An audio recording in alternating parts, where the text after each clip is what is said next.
Estimados estudiantes, tengan ustedes muy buenos días. Les saluda el profesor Héctor García y nos encontramos en un podcast de Maestro en Casa. Recuerda que este es un espacio en el cual tus maestros compartimos el audio de los recursos que están en Aprendo en Casa. Los recursos de las actividades que vamos a trabajar y lo puedes escuchar antes de la clase. Eso es cómo funciona el podcast. Tú escuchas el audio de los recursos y ya sabes de qué tema vamos a trabajar.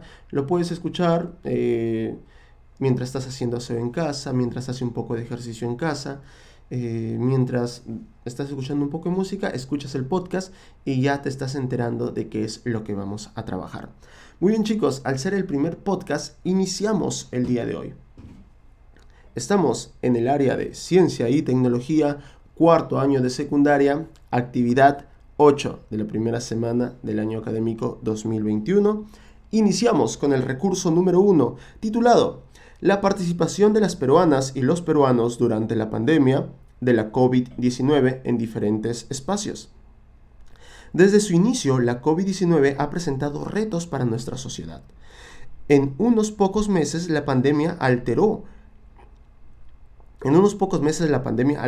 las actividades sociales de las personas, restringiendo su participación en reuniones y en diferentes encuentros públicos, como en la escuela y en la comunidad. Sin embargo, estamos próximos a las elecciones, donde se reactiva la participación de los ciudadanos. En este proceso, la ciudadanía acude a centros de votación que pueden ser espacios pequeños y converger a gran número de personas, donde mantener la distancia social resulta difícil, lo cual se convierte en una posible amenaza para la salud pública e individual, porque posibilita la propagación del virus en forma exponencial. Es necesario tener en cuenta que los diferentes espacios donde podamos participar deben evitar las 3 C. ¿Cuáles son? Espacios cerrados, congestionados o que signifiquen tener contacto cercano, como las calles estrechas y haciendas que dificulten cumplir con las medidas de bioseguridad, pues no se cumple el distanciamiento social. Se deben considerar que los espacios de participación donde los ciudadanos, de manera organizada como clubes de madre, comité de vigilancia y otros, deben ser multifuncionales y adaptables. Por ejemplo, los pequeños espacios del vecindario se pueden transformar en áreas emergentes de centros de salud comunitario para distribución de alimentos o huertos. El uso compartido de calles y espacios puede permitir que en determinados días u horas del día se realicen actividades como mostrar películas u obras de teatro o realizar clases de ejercicio. Recurso número 2. Ministerio de Salud detectó un caso de la nueva variante de la COVID-19 en el Perú. Una noticia, campeón. La ministra de Salud anunció que se ha detectado en una ciudadana que vive en la ciudad de Lima la presencia de la nueva mutación que es la variante europea del coronavirus SARS-CoV-2 e instó a la población a ser más rigurosa en el cumplimiento de las medidas de distanciamiento físico para evitar la propagación de dicha enfermedad. La ministra mencionó que la variante europea es más contagiosa, pero puede evitarse siguiendo las mismas medidas de prevención. Nuestro comportamiento es lo más importante para evitar el contagio, advirtió la ministra. El doctor Suárez explicó que estas nuevas variantes se originan porque todos los virus van cambiando o mutando e incrementando la facilidad de transmitirse a otras personas, de tal forma que el contagio va de un 40% a un 70%, es decir, en una reunión de 10 personas, este virus contagia entre 4 a 7 personas que se encuentran allí. La evolución del virus. En la evolución del virus ARN. Vamos a ver ahí. En general, los virus contienen material genético, que es el ARN, ácido ribonucleico, o ADN, ácido desoxirribonucleico. Son los parásitos de las células más abundantes en la vida terrestre y se les relaciona de una forma u otra con las enfermedades infecciosas. En el caso del virus con ARN, al infectar a los animales, plantas, y bacterias causan severas enfermedades, así como a los humanos les causa la COVID-19, influenza aviar, la hepatitis, el dengue, y así podemos seguir, etcétera, etcétera, etcétera. Todos los virus evolucionan. Así logran infectar a un ser vivo, es decir, su material genético varía con el tiempo y se modifican a un proceso de selección. En algunos casos, los virus en una población pueden evolucionar por selección natural y variación natural. Profesor, ¿qué es selección natural y variación natural? Comenzamos con la primera, ¿te parece? Selección natural es cuando los factores bióticos y abióticos, recuerda, vivos y no vivos, del ambiente permiten que una especie se reproduzca y subsista en la naturaleza. Para esto es necesario que las poblaciones descendientes hereden las características más adaptables que permitan que una especie no se extinga con el tiempo. La ley del más fuerte. Continuamos. 2. Variación natural. Es un proceso que depende de la diversidad genética de los virus, ARN, y el tamaño de sus poblaciones. Los mecanismos de la variabilidad genética provienen de dos fuentes principales. Veamos la primera, la mutación en los virus. Una mutación es un cambio permanente en el ARN del virus que se produce por errores al ser copiado en el interior de la célula. Las tasas de mutación se refieren a la cantidad de errores que ocurren en el ARN durante la replicación. En la mayoría de los virus ARN, esta tasa de mutación es muy alta. Algunas mutaciones pueden conllevar cambios en las características de un virus, como alteración de la transmisión. Por ejemplo, pueden propagarse más fácilmente, o quizá la gravedad. Por ejemplo, puede provocar una enfermedad más grave. Un virus que ha sufrido una o varias mutaciones es una variante del virus original. Ese fue el primero, las mutaciones en los virus. Veamos ahora el segundo, las recombinaciones.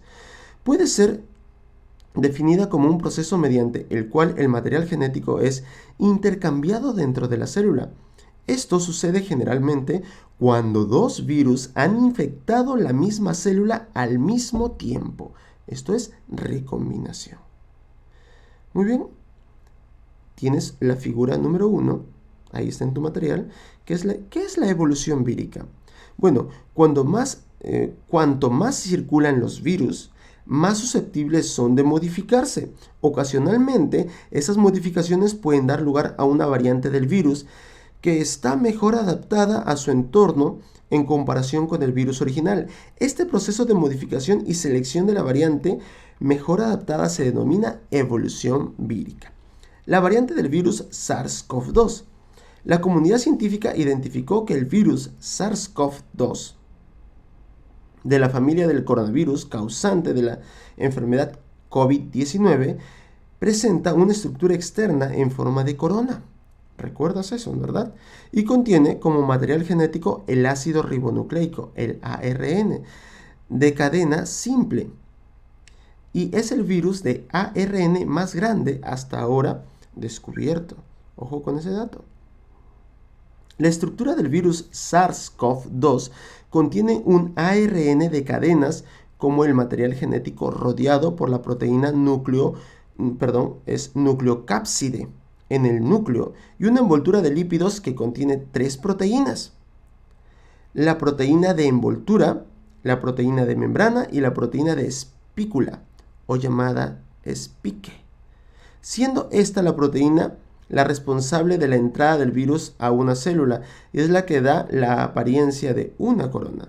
Recuerda, hago un alto en la lectura y recuerda, la proteína de la espícula o espique, que es la proteína S, es como la llave para entrar a la célula y puede infectar.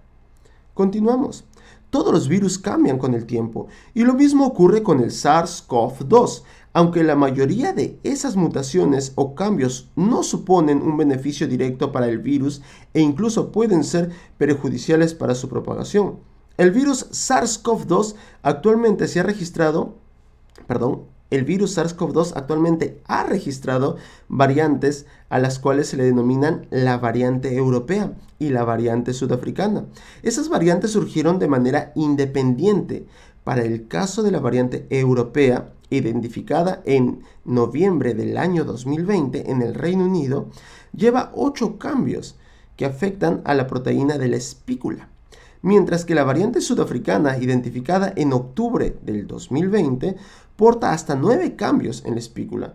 Para ambos casos, las mutaciones se presentan en la proteína de la espícula o SPIC, que es la envoltura del virus y que le sirve para identificar e infectar la célula hospedadora. De esta manera aumenta la capacidad de adhesión del virus al receptor de la célula. La comunidad científica sigue realizando investigaciones para conocer más sobre la variante del SARS-CoV-2. Mientras tanto, la mejor forma de limitar y suprimir la transmisión de la COVID-19 pasa por seguir tomando la precaución necesaria para protegerse uno mismo y proteger a los demás. Campeones, esta información es hasta unos meses atrás. Recuerden que hoy en día hay una variante brasileña también, ¿ok? Bueno, continuamos. Nos dan ahora un glosario. Glosario científico. Ácido ribonucleico, el ARN, o en sus siglas en inglés lo encontrarás como RNA. Es un ácido nucleico formado por una cadena de ribonucleótidos. Está formado por una cadena simple de ribonucleótidos. Ojo, tenemos el ácido desoxirribonucleico, el ADN, o en sus siglas en inglés DNA. ¿Okay? Es la molécula que porta o contiene la información genética que posibilita su transmisión de una generación a la siguiente. Replicación del ADN. Es el proceso mediante el cual se duplica una molécula, sintetiza una copia idéntica de ADN. Quiere decir que se va a duplicar, se saca una fotocopia de eso. Continuamos. Recurso número 3 y el último, rutas de transmisión de los virus SARS-CoV-2. La Organización Mundial de la Salud, la OMS, a partir del análisis realizado en la relación con las vías de transmisión del virus causante de la COVID-19, ha permitido conocer el periodo en el que las personas infectadas contagian el virus y comprender cómo, cuándo y en qué situación se propaga. Para ello, es necesario, debemos saber eso. Debemos saber en este caso cómo se infectan las personas, cómo se propaga, cuándo se propaga y en qué situación se propaga. Para ello, se ha descrito 2 mecanismos o rutas. ¿Cuáles son? La ruta directa y la ruta indirecta. Comenzamos con la ruta directa, ¿te parece? El virus SARS-CoV-2 puede transmitirse de persona a persona con la mayoría de los... Repito, directa. ¿Ok? Comenzamos con la directa. El virus SARS-CoV-2 puede transmitirse de persona a persona, como la mayoría de los virus respiratorios, mediante secreciones respiratorias, siendo este el mecanismo principal de transmisión. ¿Cómo se da? Una persona que se encuentra infectada puede toser, estornudar, hablar o cantar. Cuando esta persona realiza estas acciones, emite gotículas respiratorias que tienen un diámetro de 5 a 10 micrómetros. Contienen el virus SARS-CoV-2 estas partículas. Su transmisión se produce en contacto estrecho, la distancia no mayor a 1 metro. Por eso te dicen, recuerda el distanciamiento. Y ocurre hasta 4 metros cuando tose o canta. Hay que tener cuidado con eso. Nuevo hospedador. ¿Qué ocurre cuando el nuevo hospedador? El nuevo hospedador, que es la persona que sin COVID-19, se infecta cuando los virus mediante la gotícula pueden llegar a la boca, a la nariz o a los ojos. Recuerda que si esas gotículas tocan tu boca, tu nariz o tus ojos, te puedes contagiar. Por eso debes usar mascarilla y protector facial. ¿Ok? Ojo ahí. Bueno, con la mascarilla, por ahora, doble están recomendando. Continuamos. Se debe tener en cuenta que determinar gotículas respiratorias producen aerosoles microscópicos de menos de 5 micras mediante la evaporación, y estas quedan suspendidas en el aire y siguen siendo infectantes tras permanecer en el aire por tiempos prolongados y viajar distancias largas. Cuidado con ello. Esto nos está dando a entender que estas gotículas, cuando una persona estornuda, quedan suspendidas en el aire y el aire los puede llevar y pueden contagiarse. Por eso, chicos, utilizar mascarilla. Continuamos. ¿Dónde me quedé? Ya. Siguen siendo infectantes tras permanecer en el aire por tiempos prolongados y viajar distancias largas. Modelos experimentales han demostrado que en una conversación de 10 minutos una persona infectada puede producir hasta 6.000 partículas de aerosoles. Pasamos con la segunda forma de contagio, la del contagio indirecto. Es por contacto, ya que el virus depositado en distintas superficies por las gotas o aerosoles producidos por un individuo infectado permanecen viables por tiempos variables en función de las características del material y del ambiente, factores ya sea de temperatura o humedad. Al estar en contacto con una superficie contaminada por las gotas y posteriormente en alguna mucosa, ya sea mucosa oral o nasal, pueden ocasionar la infección. Con base en experimentos realizados en virus similares del coronavirus, se ha determinado que un tiempo promedio de viabilidad del SARS-CoV-2 en el aluminio puede durar de 2 a 8 horas. Puede estar allí el virus en una gotícula. El cobre puede durar hasta 4 horas. Guantes quirúrgicos 8 horas. Plástico de 2 a 7 días. Cartón de 1 a 3 días, acero inoxidable 48 a 72 horas, papel de 4 a 5 días, vidrio 4 días y madera de 2 a 4 días. Entender cómo, cuándo y en qué situación las personas infectadas contagian el virus es fundamental para elaborar y poner en práctica medidas de control que consignan interrumpir las cadenas de transmisión. Muy bien, estimados estudiantes, culminamos con el podcast de Maestro en Casa. Fueron estos 3 recursos del área de Ciencia y Tecnología, cuarto año de secundaria. Nos vemos en clase. Un fuerte abrazo. Dios me los bendiga. Chao, chao.